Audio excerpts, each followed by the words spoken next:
కాంగ్రెస్ మెడలు వంచినాం. అప్పటికి కూడా ముందుకు రాకపోతే కేంద్ర మంత్రి పదవుల్లో ఉన్నటువంటి మేమందరం ఇక్కడ రాష్ట్రంలో మంత్రులుగా ఉన్నటువంటి మిత్రులు అందరం కూడా రాజీనామాలు వాళ్ళ ముఖాన కొట్టి బయటకు వచ్చి మళ్ళా ఉద్యమ జెండాలు పట్టుకున్నాం. ఆ తర్వాత కూడా కదిలిసి రాకపోతే నేను ప్రాణాలకు తెగించి చివరికి ఆమరణ దీక్షకు పొందుకున్న సంగతి కూడా మీకు తెలుసు. ఆ సందర్భంలో భయపడ్డ కాంగ్రెస్ పార్లమెంట్లో ప్రతిపక్షాలన్నీ కాంగ్రెస్ గొంతు పట్టుకుంటే అప్పుడు దిగివచ్చి తెలంగాణ కోసం ప్రకటన చేసిన విషయం మీకు తెలుసు. మళ్ళీ ప్రకటన వెనక్కి తీసుకొని మళ్ళా వెనుకకు పోయినారు. ఆ తర్వాత సకల జనుల సమ్మె కావచ్చు, సాగర హారాలు కావచ్చు, వంట వార్పులు కావచ్చు, అనేక రూపాలలో విజృంభించి మళ్ళీ భయంకరమైన పోరాటం చేసినాం. మళ్ళీ 3 ఏళ్ల తర్వాత వాళ్లకు రాజకీయ అవసరం ఏర్పడి ఆనాడు వచ్చి మళ్ళీ తెలంగాణ ఇస్తామని ప్రకటించి వాళ్ళకి ఇష్టం లేకపోయినా తెలంగాణ సృష్టించినటువంటి ఆ సుడిగాడుపులుగా తట్టుకోలేమని భయపడి తెలంగాణ ఇచ్చిన విషయం కూడా మీకు తెలుసు.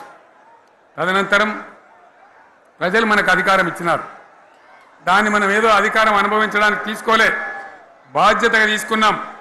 ఎంత బ్రహ్మాండంగా పనిచేసినాం.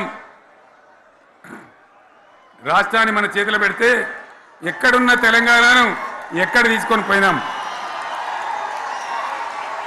అనేక రంగాలలో please please please please please ఒకటే మాట, ఏ బాబు ఇక్కడ నేను మాట్లాడుతున్నా, అక్కడ మీరు మాట్లాడుతున్నా, మీకు ఏమైనా అర్థం ఉన్నదా?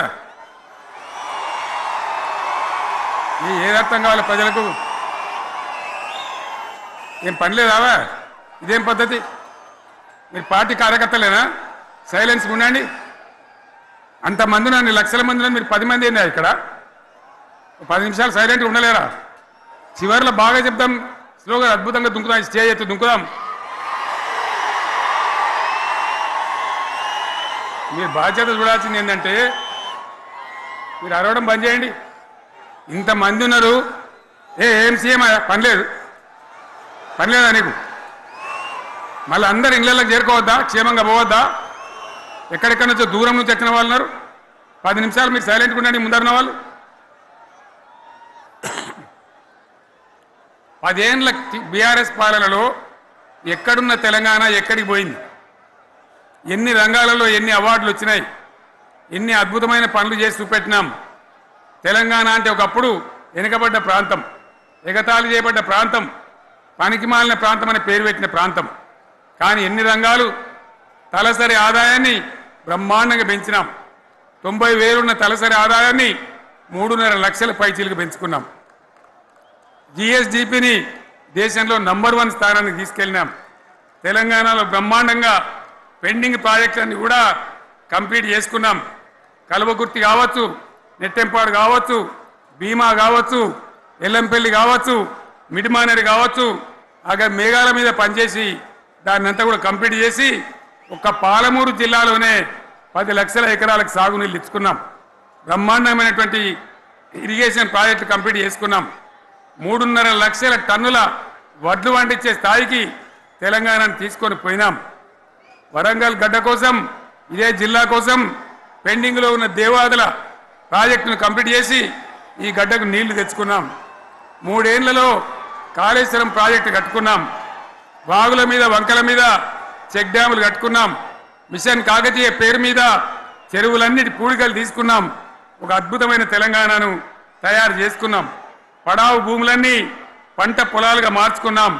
ఆనాడు బీఆర్ఎస్ పాలనలో చెరువుల నిండా జలరాశులు, రైతుల కళ్ళాల నిండా ధాన్య రాశులతోని బ్రహ్మాండంగా తెలంగాణ అద్భుతంగా పురోగమించిన విషయం మీకు తెలుసు. పంజాబ్ను తలదన్నే పంటలు పండించిన విషయం కూడా మీ అందరికీ తెలుసు అని నేను మనవి చేస్తా ఉన్నా. రైతు కష్టమేందో నాకు తెలుసు.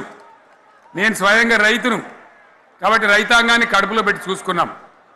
మీ అందరికి ఒక మాట చెప్తా ఉన్నా, ఈ దేశంలో షేర్షా సూరి అని ఒక రాజు ఉండే. ఆయన కాలంలోనే రెవెన్యూ సంస్కరణలు తెచ్చినారు. నేను చెప్పే మాట మంచి వినాలి మీరు. చరిత్ర పొడుగుతో చూస్తే షేర్షా సూరి నుంచి స్వతంత్ర భారతం వచ్చిన తర్వాత ప్రజాస్వామ్య ప్రభుత్వాలు కూడా రైతుల దగ్గర రకరకాల శిస్తులు వసూలు చేసినారు, రైతుల దగ్గర డబ్బులు వసూలు చేసినారు, తహసీల్ రకాలు వసూలు చేసినారు, నీటి తీరువాలు వసూలు చేసినారు. కానీ రైతును చూడాలని వాడు అందుకోలే. భారతదేశంలోనే ఎక్కడ కూడా లేని స్కీమ్ నన్ను వాళ్ళు అడగలే, ఎలక్షన్లలో చెప్పలే. నాకు నేనుగా ఆలోచించి, ప్రభుత్వమే ఆలోచించి రైతు బంధు పథకాన్ని తెచ్చినాం. చాలా బ్రహ్మాండంగా రైతు బంధు పథకాన్ని అమలు చేసినాం. రైతాంగానికి ఎటువంటి కరెంట్ ఇచ్చినాం, ఎంత అద్భుతమైన కరెంట్ ఇచ్చినాం. ఆంధ్ర వలసవాద ముఖ్యమంత్రులు ఏం మాటలు మాట్లాడినారు. తెలంగాణ వస్తే కారు చీకట్లు అవుతాయి, మీకు కరెంటే రాదు, మీకు పంటలు పండియే రాదని చెప్తే వాళ్ళ నోర్లు మోయించేలాగా ఉత్తమమైనటువంటి ట్రాన్స్ఫార్మర్ కావాలన్నటువంటి మోటార్లు కావాలన్నటువంటి నాణ్యమైన కరెంటును 24 గంటలు సప్లై చేసినాం. రైతు ఇంట్లో కూర్చుంటే పొలాల కాడ బోర్లు దుంకినాయి, మీరందరూ కళ్ళారా చూసినారు. నాకంటే ఆ విషయం మీకే ఎక్కువ తెలుసు. అదేవిధంగా రైతులు చనిపోతే 2 ఎకరాలు 3 ఎకరాలు ఉన్న రైతులు ఏముంటుంది, వాళ్ళకి ఆదాయం ఉండదు. వాళ్ళు సస్తే బీఆర్ఎస్ రాకముందు పట్టించుకున్న నాతుడు లేడు. అదే బీఆర్ఎస్ వచ్చిన తర్వాత రైతు బీమా ఇచ్చి వాళ్ళు చనిపోయినాక 8 రోజుల్లోనే వాళ్లకు రైతు బీమా అందే విధంగా ఆనాడు చర్యలు తీసుకున్నాం.